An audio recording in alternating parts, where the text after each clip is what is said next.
we cannot even deny that the global economic slowdown affecting economic growth many countries in the world. That is including some countries in Asia Pacific region. To see the impact, let's check the first graphic, shall we? The economic growth in Asia Pacific countries.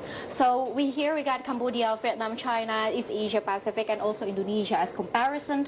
And while we can see Cambodia in 2018, the economic growth reached 7.5%, while in 2019 it is forecasted to hit 7%, while in 2020 it is forecasted as well as 6.8%. We can see the downturn trend in here, as well as in Vietnam. In Vietnam, 2019, the economic growth was in 7.1%, while in 2019 it is forecasted to be 6.6%, and then in 2020 it reached 6.5%, the downturn as well. And we can see that China also have the downturn trend as well, and the East Pacific and also Indonesia.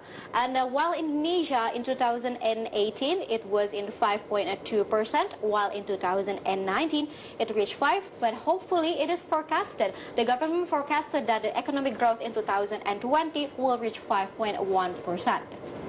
And the Asia-Pacific economies are expected to slow this year due to uncertainty around U.S.-China trade tensions. And the slowdowns in the major global economies could further hurt the region's export.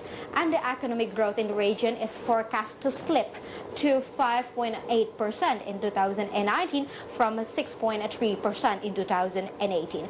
And the report highlights the weakening global demand and heightened uncertainty that led into decline in export and investment growth, and points out the increasing trade tensions pose a long-term threat to the regional growth. And how about some other countries in the Asian, which is our neighbor countries? So let's check the next data. We can see the economic growth in Asian region. Our fellow neighborhood, Malaysia, for example, in 2018, the economic growth was in 4.7%, while in 2019 it is forecasted to be 4.6%, while in 2020 it stayed the same. The movement is kind of stagnant. While Thailand, we can see the dynamic movement in here.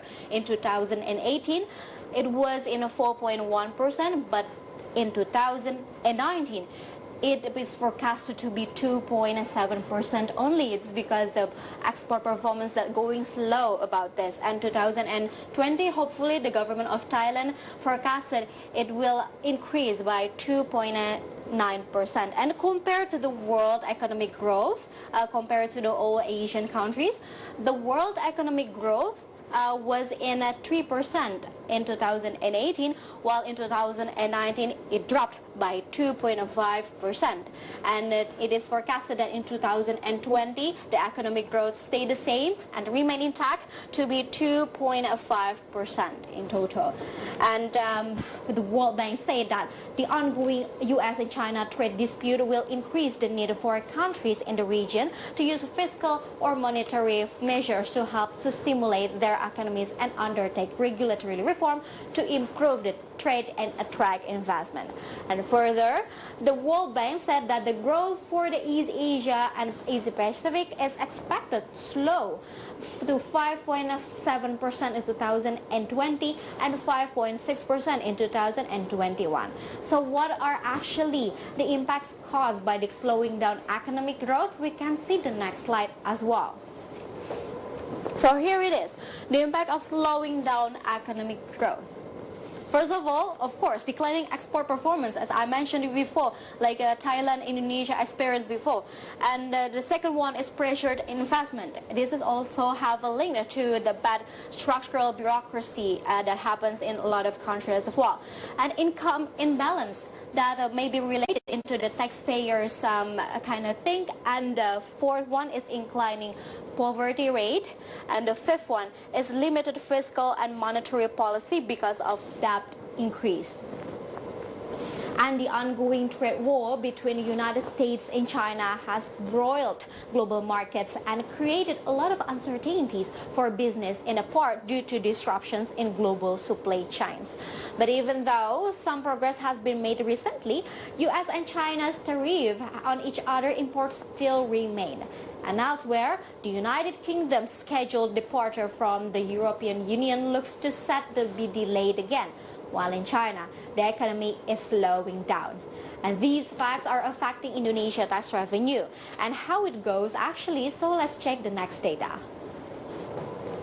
So this is Indonesia's tax revenue by 2015, let's say. In 2015, the number is 1,000 trillion rupiah. While we can jump into 2018, whereas everything is kind of be okay, it's 1,000 trillion rupiah 315. But however, in 2019, it dropped significantly to only 1,018.5 trillion rupiah. And if we compare into the 2015, even it is lesser than the 2015. Well, the data is still in October, but then, yeah, still, there are only a couple of months again to end this 2019. The government is still on a high alert over the possible increase in tax shortfall in this year, as economic slowdown is likely to continue until the end of the year. Sluggish economic growth since the early this year has begun to hurt the government's tax revenue, which contributes the largest part of the state budget. And according to the data provided by the Finance Ministry from January to August, the government raised 801.16 trillion rupiah in tax revenue, which only accounts 50.78% of the tax revenue target in 2019 state budget. The figure only showed a 0.21% increase from the collected same during the same period of last year, during which tax revenue had risen for 16.52%. And next, how about the trend of tax deficit on Indonesia actually? So we can see the next data in here. Indonesia's tax deficit realizations.